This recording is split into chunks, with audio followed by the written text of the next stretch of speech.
Welcome to part 11 of my camper van conversion series. In this video we'll be installing the electrics. This is probably the part of the conversion that I found most confusing, so I'll try to make the video as beginner friendly as possible. I'll start by walking through the system and then I'll show you how we installed everything. Things like how we passed the wire through into the engine bay and how we hardwired the fridge. And then at the end I'll run through everything again in order, hopefully making it as straightforward as possible. We begin at the starter battery, with the positive cable connected to the positive terminal. Then there'll be a fuse as close as possible to the battery. We'll be using 6 gauge wire and 60 amp fuses, as the total cable length will be under 6 meters. From here the cable will run through the cab and into the back of the van, then into an isolator switch. This can be used to disconnect the system when it's not in use. Then the cable will enter the 50 amp Renogy DC-DC charger. This is required if you're using a LiFePO 4 battery. It will prevent the battery from drawing too much power, which could damage your alternator. It will also help to prolong the life of your leisure battery, as well as charge it up to its full capacity. Then there'll be another fuse next to the positive out from the DC charger. We'll be installing a fuse after every major component. From here the cable will be connected to the positive terminal on the leisure battery. And then from the positive terminal there'll be another fuse before it joins the main fuse board. This will then go off to the other appliances, like the fridge, plug sockets and lights. Then the negatives out from the charger and battery will be connected to the negative terminal on the fuse board, which will then go off to the ground point.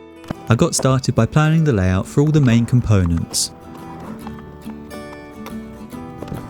I installed 2 screws that the DC charger could hang on. This meant I wouldn't have to hold it up while screwing the rest of them in. The isolator switch has removable plastic sides, so the wires can be connected from any direction. I ended up having to unscrew it a few times when joining the cables, so I'd recommend only screwing it in once everything's connected. The positive line will come from the starter battery and go into the isolator switch. Then it will go up to the positive in on the DC-DC charger, out to the fuse, and then to the leisure battery that's under the bed. From there it will come out to this fuse before ending at the positive terminal on the fuse block. We'll cover the negative wires later on. Then I made the holes so the cables could go to and from the battery. The power from the alternator goes in here on the bottom left, and the one above it is for the solar input. Then there's the positive and negative out, which will both be going to the leisure battery. It's useful to have a selection of lugs from 4 to 10mm, so you know you'll be able to connect each part of the circuit.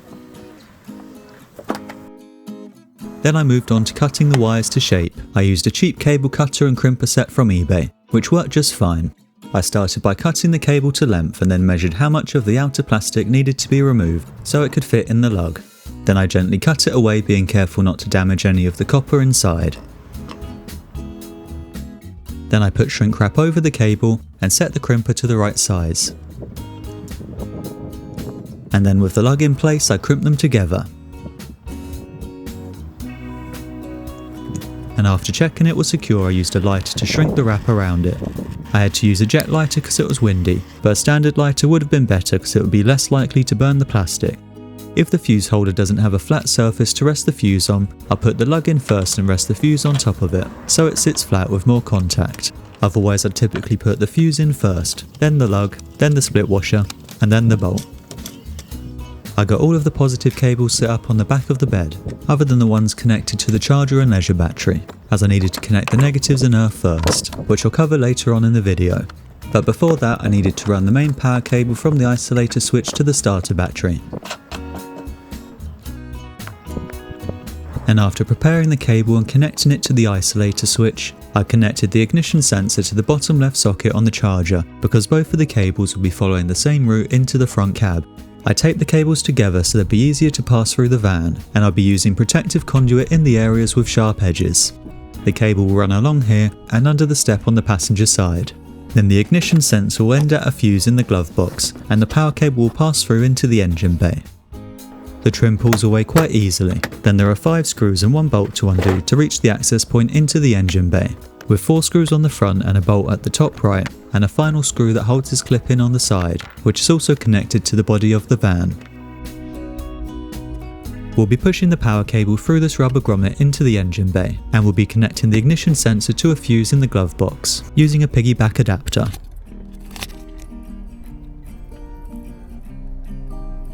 I removed this piece so I could pull the wires through. You can remove the whole footwell, but you'd have to unscrew the seatbelt, which I didn't really want to mess with. But if you do choose to take it out, you can remove these plastic tabs to access the screws that hold it in place.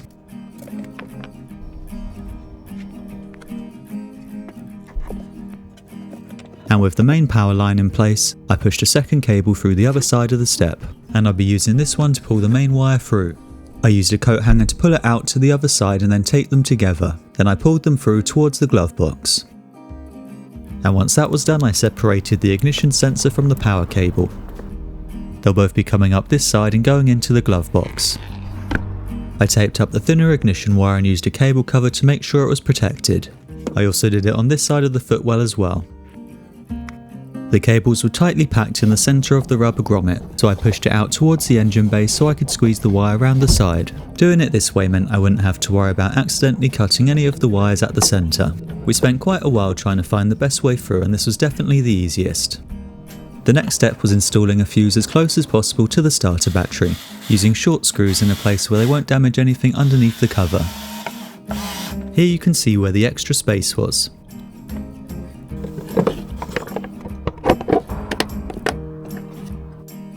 I had to cut the rubber seal to get it to sit flat, and use some leftover sound ending to cover the gap. This meant it wasn't any louder than before we made the hole. Then I isolated the system before measuring and cutting the last piece of cable, which will go from the fuse to the starter battery. I did this so there wouldn't be any current going through the positive cable before I connected the rest of the system. The van came with a quick release cable connected to the positive terminal, which made connecting the cables a little less straightforward. I decided to drill a hole at the back of the connector so it'd still be able to sit all the way down on the terminal.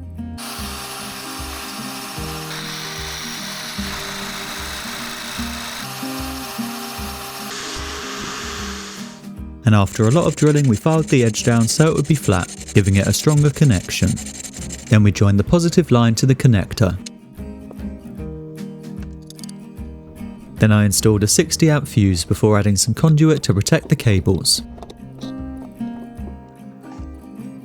It's much easier to push the cable through the conduit, rather than trying to squeeze it over once it's already been installed. I ended up unscrewing the main power cable from the fuse, and pushing the conduit back to the rubber grommet was much quicker. Here's the engine bay once it was done, with everything secured with cable ties. The next step was finding a fuse that only receives power while the engine's running. I set the voltmeter to the 20 volt setting and placed the black cable to the metal of the van. Then I placed the positive one on the metal pins on the fuses. And once I found one that was active with the engine on, I tried it again with it turned off. A small amount of background static isn't a problem, especially on a cheap voltmeter. I found that the two lower 5 amp fuses were both suitable. You can see the pins here. Then I connected the ignition sensor to a piggyback adapter.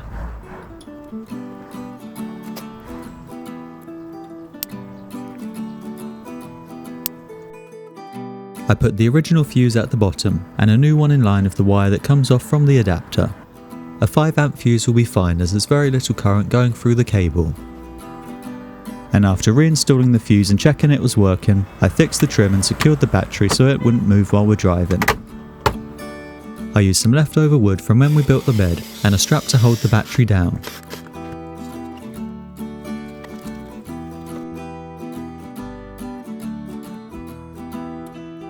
And once that was done, we were ready to connect the rest of the circuit. I measured and prepared the remaining cables, then I attached them and passed them through to the other side. You have to connect the negatives first and create a ground point to provide the DC-DC charger with a stable 0 ground reference point, so it can understand the voltage safety levels correctly.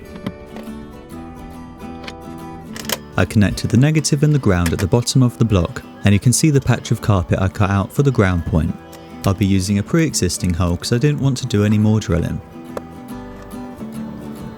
I used a wire brush to expose the shiny metal underneath the coating, so there'd be a strong connection.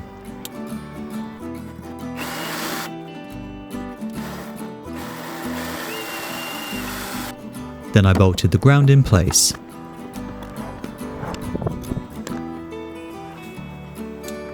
And once that was done, I could connect the last 2 positive cables to the battery, completing the circuit. I started the engine and turned the isolator switch to the on position, and we had power. There's a button underneath the ignition sensor, and you can use this to cycle through the different battery types. Blue is for lithium, and you can see that the battery status light turns yellow once the system recognises that all the levels are correct. Once the charger sets itself up, a red light will appear above the alternator symbol, letting you know that it's drawing power. Then you can test the isolator switch by turning it to see if the red light turns off. And once it's reconnected, it will take 20 to 30 seconds to turn back on again. The last step to set up the DC charger was installing the Bluetooth module, which slots into the input at the top.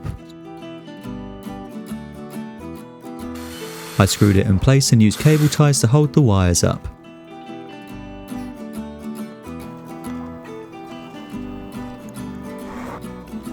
Here's the information you'll find in the app. You can see when the engine turns on, it updates to show you where the power is coming from.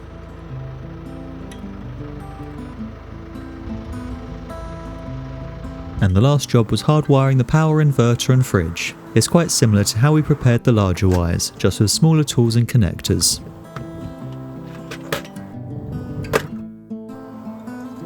I started by removing the plug and separating the negative and positive wires. Then I found the right size to strip away the plastic without damaging the copper inside. Once they were both ready, I found the right size connectors and placed shrink wrap over the wires, and then I compressed the metal so they were tight.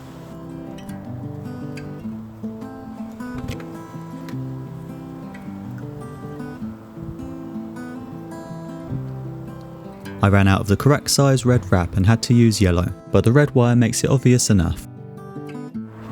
Then I moved on and removed the end of the fridge's power cable. Both of the wires were black, but you can normally tell them apart by their shape. The positive's normally round while the negative will have flat edges, and you should be able to feel the difference when you hold them.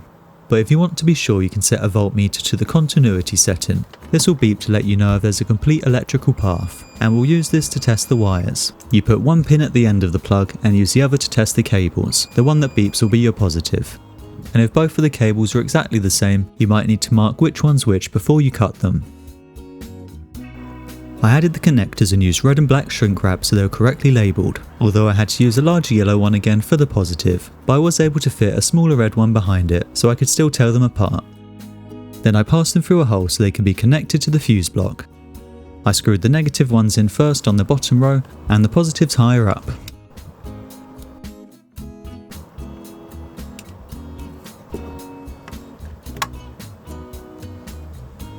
The fridge had a 15 amp fuse in its plug socket, so I used one of the same size in the fuse board. Here's the equation to find the required fuse size. I didn't have one large enough for the inverter, so I'll have to do that another day. A red light will show you if the fuse is blown or missing. And the last step was plugging in the fridge. Now I'm going to run through everything from start to finish in order. We have the 6 gauge wire connected to the positive terminal on the battery, which goes into a 60 amp fuse. Then it passes through the side of the rubber grommet and comes out behind the glove box.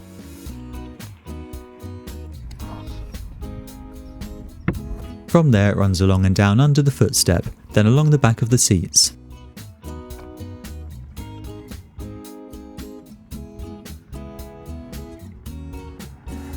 Then it enters the isolator switch and connects to the positive in on the DC-DC charger. Then the positive and negative out are connected to the positive and negative terminals on the leisure battery, with another fuse on the positive line. Then the positive cable comes out from the battery and enters another fuse, before ending at the positive terminal on the fuse block, while the negative cable goes directly to the block, which is then finally connected to the ground point. And then from the fuse block, the negative and positive wires go out to the appliances. I'll be adding lights to the system later on when we install the ceiling. The wires will run along down this wall and out of the hole by the ground point. Then they'll be connected to a switchboard that I'll be installing at the end of the bed.